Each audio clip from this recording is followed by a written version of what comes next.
Hello everyone. I hope all of you are doing well. I welcome you all in our new lecture. Today's topic of discussion is going to be droughts. So let's talk about droughts in India.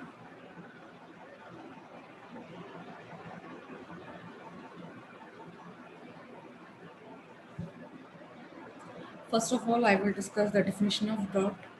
After that, causes and effects. And in last, I will discuss about the mitigation strategies, how we can control droughts or we can manage droughts, right? So there are about 80 countries in the world lying in arid and semi-arid regions that experience frequent droughts. When we talk about India, in India, about 56% of net cultivated area of country is rain-fed, right? 56% of net cultivated area is rain-fed,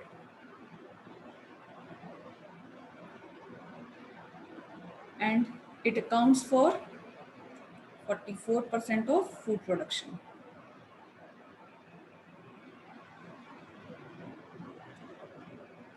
So that's why monsoon is very crucial for the agriculture of India, hence for the economy and the food security of India, right? So what is called drought? Drought like situation हम किसको कहते हैं? So we can define drought when the annual average rainfall is below the normal and less than evaporation, right? Whenever annual average rainfall is below normal and less than evaporation, then it is known as drought. In India, we receive annual average rainfall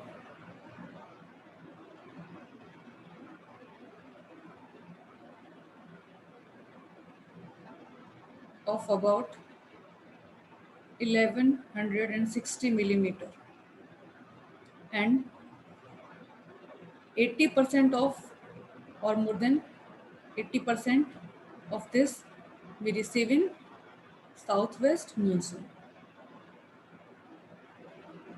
right? India में आप दो तरह के monsoon patterns आपको देखने को मिलते हैं. द फर्स्ट, दो मॉनसून रेन होती हैं पूरे रीजन में, right?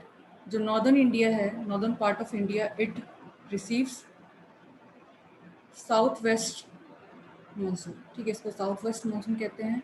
And southern India, specially the peninsular India, और हम कह सकते हैं तमिलनाडु वाला जो रीजन है, it receives north east monsoon, right? And major rainfall, we receive almost 73% of this. 73% of overall precipitation or rainfall we receive in this southwest monsoon, right? Which happens in the month of around June to September. And this northeast monsoon comes around the October to December. ठीक है, कभी कभी इसको हम summer monsoon, इसको winter monsoon भी कह देते हैं, but it is received in the different parts of country, ठीक है. कोस्टल एरिया जो भी है तमिलनाडु का, वहाँ पे नॉर्थ ईस्ट मानसून आता है, राइट? तो जो मैक्सिमम रेनफॉल होता है इंडिया में, it comes in June to सितंबर, means south west monsoon, right? So there are various reasons of drought. Causes क्या हो सकते हैं ड्रॉट्स के, वो हम डिस्कस कर लेते हैं. सी, ड्रॉट के कॉजेज नेचुरल भी होते हैं, there is natural cause and also anthropogenic, ठीक है. नेचुरल कॉज क्या हो सकता है? It is inadequate rainfall. whenever there is a inadequate rainfall, ठीक है, जब भी साउथ वेस्ट मानसून में रेनफॉल कम होगा, तो वो एक नेचुरल कॉज हो गया ड्रॉट्स का. एंथ्रोपोजेनिक कॉजेज में बहुत सारे रीजंस होते हैं. First reason we can say is deforestation, right? Another reason is mining, ठीक है, overgrazing, These are the anthropogenic causes of drought, right? Deforestation से जुड़े हुए बहुत सारे पैटर्न्स हैं जो जिनसे अल्टीमेटली ड्रॉट्स देखने को मिलते हैं. फॉर एग्जांपल, जब भी किसी एरिया में डिफॉरेस्टेशन हम करते हैं, डिफॉरेस्टेशन से क्या होता है, जब भी आप ट्रीज को कट करते हैं तो उसकी वजह से उस एरिया में क्या होगा, लैंड डिग्रेडेशन होता है, राइट. फॉर एग्जांपल, पहले इस एरिया में फॉरेस्ट था, इसको क्लियर कर दिया गया, now there is less trees, ठीक है. जब ट्रीज कम होंगे then the rate of transpiration और इवेपोट्रांसपिरेशन विल बी लेस. जो इवेपोट्रांसपिरेशन होगा वो कम होगा, और जब इवेपोट्रांसपिरेशन होगा, आपको पता होगा फॉरेस्ट इकोसिस्टम में जो रेनफॉल होता है उसका बहुत बड़ा रोल होता है, उसमें बहुत बड़ा रोल होता है, वो इवेपोट्रांसपिरेशन का होता है, राइट. ट्रॉपिकल रेन फॉरेस्ट में बहुत ज़्यादा रेन होती है, उसका एक बड़ा कारण है कि वहाँ पे इवेपोट्रांसपिरेशन का रेट बहुत हाई होता है, ठीक है. तो जब भी कहीं फॉरेस्ट क्लियर किए जाएंगे तो वहाँ पे इवेपोट्रांसपिरेशन कम होगा, उसकी वजह से प्रेसिपिटेशन का रेट भी कम हो जाएगा, ठीक है. And it will result into poor soil moisture, और सॉइल मॉइस्चर की वजह से वहाँ पे उस एरिया में क्या होगा, जो अगर फॉरेस्ट क्लियर करने के बाद वहाँ क्रॉप एग्रीकल्चरल लैंड की तरह यूज़ किया जाता है, इट मीन्स वहाँ पे जो क्रॉप की जो प्रोडक्शन है, क्रॉप यील्ड है, वो डिक्रीज हो जाएगी, ठीक है. And reduction crop yield is known as land degradation, land degradation, right. तो आप देख रहे हैं कि डिफॉरेस्टेशन की वजह से क्या हुआ, लैंड डिग्रेडेशन हुआ. एंड जब लैंड डिग्रेडेशन होगा तो उसकी वजह से क्या होगा, सॉइल मॉइस्चर है वो धीरे धीरे न्यूट्रिएंट्स एंड मॉइस्चर कंटेंट कम होता जाएगा, and there will be a drought like situation. It will result into drought like situation because rainfall कम ही होता जा रहा है, ठीक है. And prolonged droughts result into desertification.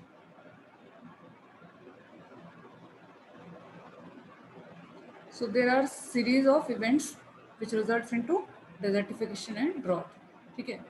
So all these events are interrelated, ठीक है. और आप इसको कंबाइन करके बोल सकते हैं ecosystem degradation, right. So we were discussing the causes. So one cause we discussed deforestation, another is mining, ठीक है. One more anthropogenic cause can be mining, ठीक है. Another anthropogenic cause can be the shift in agricultural practice, ठीक है. Shift in agricultural practice, ठीक है. For faulty agricultural practice you can से, ठीक है. फॉर एग्जांपल, अगर आप किसी एरिया में ऐसी क्रॉप्स को लगातार हर सीजन में एक ही तरह की क्रॉप्स का प्रोडक्शन कर रहे हैं जो वाटर डिमांडिंग है, ठीक है, तो क्या होगा, सडन ग्रेजुअली वहाँ पे उस सॉइल में मॉइस्चर की कमी हो जाएगी, and it will lead into a drought like situation, ठीक है. So this is one more anthropogenic reason, right. So after the causes of droughts we can see what are the effects of drought. किसी भी area में जब drought होता है और जब प्रोलॉन्ग ड्रॉट लाइक सिचुएशन देखी जाती है तो इसके क्या क्या इफेक्ट्स होते हैं, ठीक है. तो इफेक्ट्स डायरेक्ट हो सकते हैं, there can be direct effects of drought और इनडायरेक्ट, राइट. डायरेक्ट इफेक्ट्स में यू कैन से कि जो आपको इंस्टेंटली देखने को मिलेगा, रिडक्शन इन क्रॉप यील्ड, जो क्रॉप यील्ड है वो कम हो जाएगी, राइट. इसके अलावा बहुत ज़्यादा डैमेज हो सकता है एग्रीकल्चरल लैंड का, ठीक है. Extensive damage in agricultural land, and also कुछ इन्वायरमेंटल इफेक्ट भी हो सकते हैं, जैसे कि loss of biodiversity, loss of wild life. इसके अलावा इनडायरेक्ट इफेक्ट में आप देखेंगे क्रॉप इनडायरेक्ट इफेक्ट में क्या होगा, क्रॉप्स का प्राइस बढ़ सकता है बिकॉज ऑफ पुअर प्रोडक्टिविटी, ठीक है. अनएम्प्लॉयमेंट बढ़ेगा, ठीक है. और जब स्पेसिफिकली हम क्लासीफाई करेंगे तो we can classify effects of drought into social effects, environmental effects and economical effects, ठीक है। तो ये कई तरह के इम्पैक्ट होते हैं, ठीक है, and it is important also, ठीक है। तो लेट्स सी, अगर हम कहें कि इन्वायरमेंटल इम्पैक्ट्स क्या होते हैं, इन्वायरमेंटल इम्पैक्ट्स ऑफ ड्रॉट।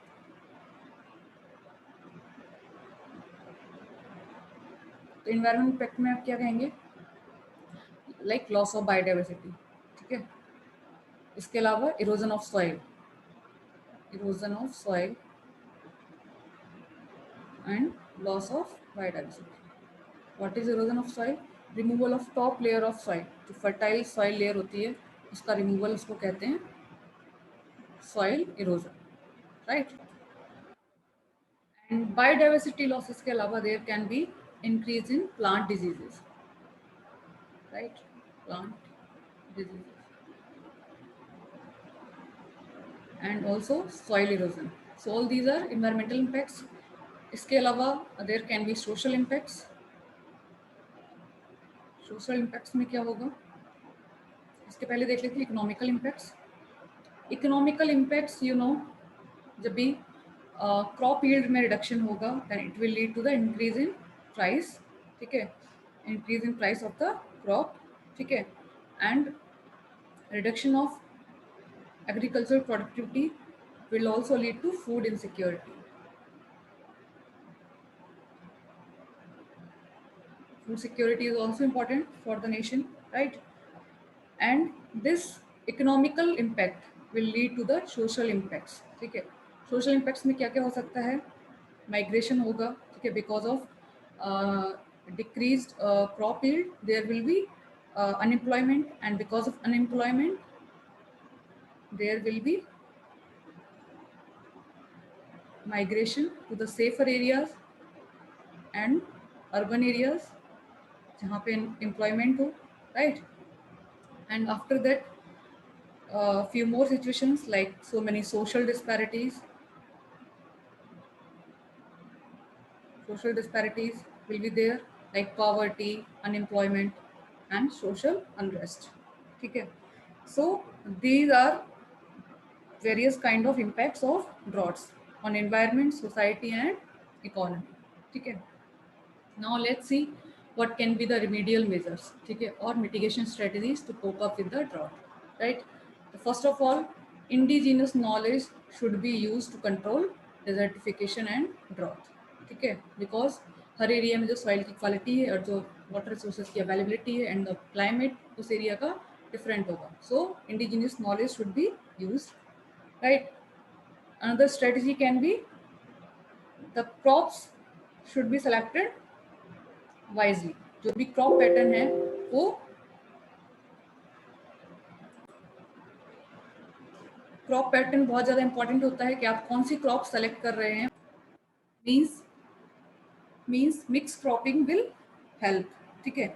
इसके अलावा social forestry and waste land development can also prove quite effective to fight this problem, ठीक है। सोशल फॉरेस्ट्री में भी जो क्रॉप प्लांटेशन है और जो ट्री प्लांटेशन है उसको भी थोड़ा सा ध्यान में रख के करना पड़ेगा, because there are so many crop tree और प्लांट्स जो बहुत ज़्यादा वाटर डिमांडिंग होते हैं, फॉर एग्जाम्पल यूकेलिप्टस, ठीक है। This is a case study of Kolar district of Karnataka, जहाँ पे एक लीडर ने सोशल फॉरेस्ट्री मूवमेंट को इनिशिएट किया, ठीक है। इट वाज फंडेड बाय और aided by World Bank, right, but वो एरिया ऑलरेडी वहाँ पे जो वाटर की अवेलेबिलिटी थी वो कम थी और वहाँ पे यूकेलिप्टस के ट्रीज को प्लांट किया गया, एंड यूकेलिप्टस का जो ट्री होता है वहाँ वो सॉइल से बहुत ज़्यादा वाटर अपटेक करता है, क्योंकि यूकेलिप्टस में जो ट्रांसपिरेशन रेट होता है it is very much higher, ठीक है। And because of high transpiration जो सॉइल मॉइस्चर है उसमें कमी आ गई and it led to the drought, ठीक है।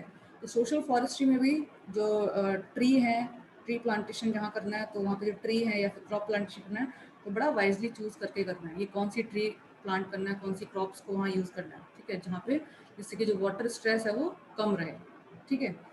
So this is all about today's discussion. I hope you enjoyed the lecture and I will see you in the next lecture. Till then, stay fit, stay healthy, and keep your environment safe too. Thank you.